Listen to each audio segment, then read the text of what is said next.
তো ১ এবং ২ আমরা সমাধান করব। প্রথমে আমরা বইয়ের ভাষা এবং বইয়ের সমাধানটা আমরা প্রথমে দেখব। তারপরে আমরা আবার হাতে কলমে অন্যভাবে সমাধান করব। আমরা ২ ভাবেই দেখব। তবে প্রথমে আমরা বইয়ের পৃষ্ঠাগুলো বা বইয়ের কথাগুলো আগে বুঝে নেব। আচ্ছা, এখানে আমাদের প্রশ্নটা আগে দেখি। সম্পাদ্য ১। আচ্ছা, এখানে আমি বলে রাখি যে সম্পাদ্য মানে তোমার যে চিত্র আঁকতে বলেছে সেখানে আঁকাটাই কিন্তু সবচেয়ে বেশি গুরুত্বপূর্ণ। সুন্দর করে আঁকাটাই গুরুত্বপূর্ণ। আর উপপাদ্যতে আঁকাটা গুরুত্বপূর্ণ নয়, তোমরা হাত দিয়ে আনুমানিকভাবে এঁকে দিলেও হবে, কিন্তু সেখানে বর্ণনা করাটা বেশি গুরুত্বপূর্ণ। তাহলে সম্পাদ্যতে আঁকাটা সবচেয়ে গুরুত্বপূর্ণ আর উপপাদ্যতে লেখাটা গুরুত্বপূর্ণ। তাহলে সম্পাদ্যতে আমরা ভালো করে আঁকবো এবং এটার আমরা কিভাবে আঁকলাম সেটার একটা বর্ণনা দিব। তাহলে প্রথমে যদি আমরা প্রশ্নটা বুঝি যে নির্দিষ্ট দৈর্ঘ্যের রেখাংশ আঁকতে হবে, তার মানে একটা রেখা দেওয়া থাকবে, সাপোজ 5 সেন্টিমিটার একটা রেখা দেওয়া থাকলো, সেই রেখার সমান আর একটা রেখা আঁকতে হবে এইরকম। তাহলে এখানে বলেছে যে মনে করি আমাদের 4.7 সেন্টিমিটার দৈর্ঘ্যের রেখাংশ আঁকতে হবে। রুলারের সাহায্যে 4.7 সেন্টিমিটার দূরে দুইটি বিন্দু এ ও বি চিহ্নিত করি এবং সংযোগ রেখা আঁকি। মানে আমরা একটা স্কেল এভাবে রাখবো, রেখে জিরোতে একটা কাঁটা রাখবো এবং এই যে 4, এটা হলো 4 সেন্টিমিটার।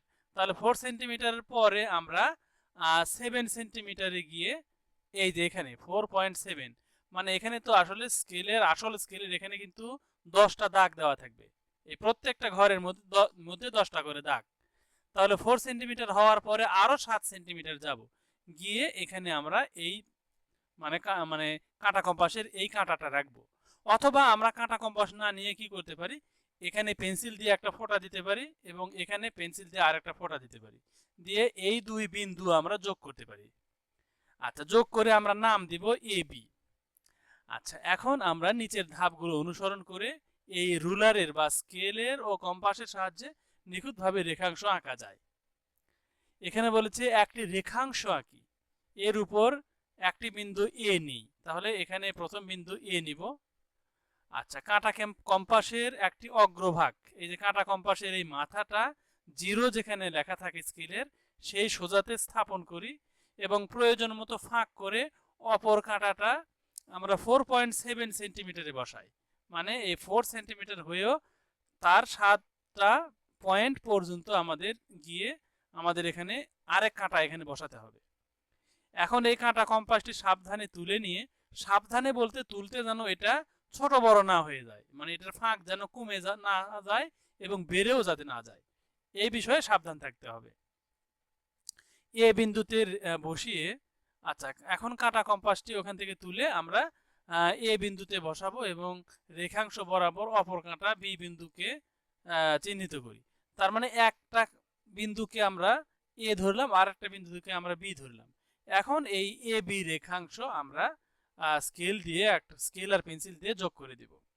আচ্ছা, তাহলে আমরা এখন এইটার আমরা হাতে কলমে দেখব।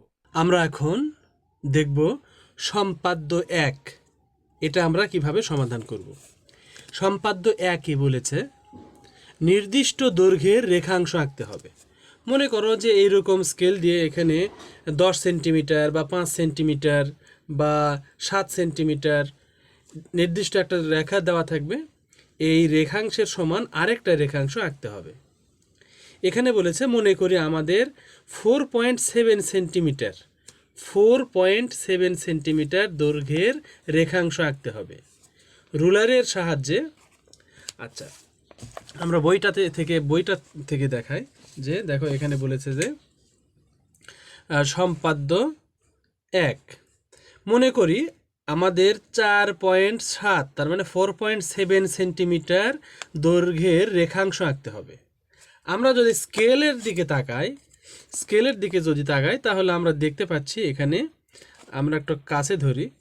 আচ্ছা, এখানে আমরা দেখতে পাচ্ছি যে এই ছোট ছোট দাগগুলো এগুলো সেন্টিমিটার, এখানে 15 সেন্টিমিটার আছে, আর এই বড় মানে দূরে দূরে যেগুলো লেখা আছে এগুলো হলো ইঞ্চি, এবং এখানে দেখো ইঞ্চ লেখাই আছে, এখানে সিএম বা সেন্টিমিটার লেখাই আছে। তাহলে আমরা কি করব, যে প্রথমে 4.7 সেন্টিমিটার রাখবো। 4.7 মানে কি, এই যে আমাদের জিরো, এই জিরোতে আমরা একটা দাগ দিব, মানে এই যে এই জিরোতে দাগ দেওয়ার পরে মানে একটা বিন্দু নেব, এবং এখান থেকে 1 2 3 4 এই 4 সেন্টিমিটার হয়ে যাওয়ার পরেও এখানে আমরা আরও 7টা পয়েন্ট নেব, তার মানে এই ছোট ছোট বিন্দুতে 7টা নেব। তাহলে 1 2 3 4 5 6 7, এই যে 7। তাহলে আমরা 4.7 সেন্টিমিটার দূরেতে দুটা বিন্দু নিলাম। এখন আমরা দেখো, আমরা স্কেল কিন্তু শক্তভাবে কয়েকটা আঙ্গুল দিয়ে ধরেছি, দেখো। এখন যদি আমরা এই বিন্দু থেকে এই বিন্দু পর্যন্ত রেখাটা এঁকে দিই এইরকম করে, তাহলে এটা কিন্তু আমাদের 4.7 সেন্টিমিটার হলো। এখানে আমরা লিখতে পারি যে 4.7 সিএম, এটা আমরা এখানে লিখতে পারি। আচ্ছা, এখন আমাদের এইভাবে আমরা কিন্তু রেখা আঁকতে পারি, অথবা আমাদের রেখা আঁকার মনে করো যে আরেকটা পদ্ধতি আছে, সেইভাবে আমরা আঁকতে পারি। তোমরা তোমাদের ইচ্ছা মতো সেটা আঁকবে। এখন দেখো, আমরা এইভাবে স্কেল ধরলাম, ধরে আমরা এই এক জায়গায় মানে 4.7, যেখানে এখানে দেখো এটা 4 আর 4.7 হলো এই জায়গায় আমরা এটা পুঁতে দিলাম, মানে এই যে এই পার্শ্বে এটা কিন্তু আমরা খাতার সাথে একবারে পুঁতে দিলাম। তারপরে এটা আমরা নিয়ে যাব একেবারে জিরোতে, এই যে দেখো আমরা জিরোতে নিয়ে গেছি। এখন আমরা এই জায়গায় একটা বিন্দু দেব, তাহলে যেখানে পুঁতেছিলাম এবং যেখানে আমাদের এই দাগটা পড়লো, এই দুটো দাগ আমরা কি করব, স্কেল দিয়ে আমরা অ্যাড করে দেব, এই যে। তাহলে এটাও আমাদের 4.7 সেন্টিমিটার হলো। তাহলে আমরা দুইভাবে আঁকতে পারি, স্কেল দিয়েও আঁকতে পারি এবং এই কাঁটা কম্পাস দিয়েও আমরা আঁকতে পারি। আচ্ছা, তাহলে আমরা লিখব যে একটি রেখাংশ আঁকি, এর উপর একটি বিন্দু এ নেই।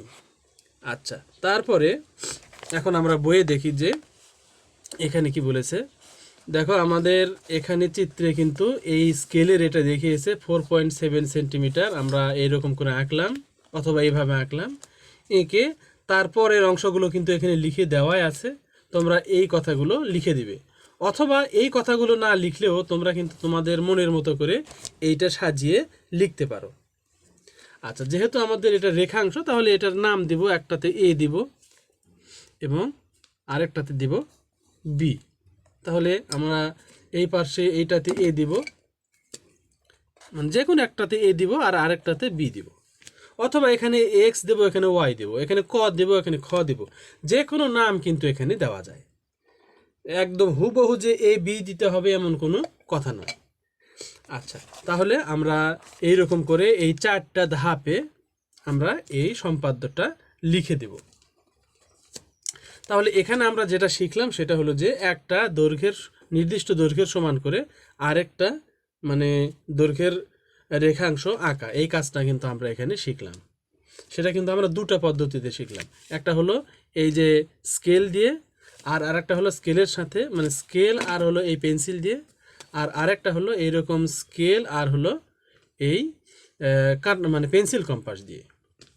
আচ্ছা, এখন দেখো, আমরা যদি এইটা সমান করে আরেকটা মানে রেখাংশ আঁকতে চাই, তাহলে জাস্ট আমরা কি করব, যে এক জায়গায় এই পেন্সিল কম্পাসটা পুঁতে দেব এক পাশে, আর আরেক পাশে আমরা এই রকম করে মাপ নেব, নিয়ে আমরা অন্য যে কোনো একটা জায়গায় এই রকম করে রাখব।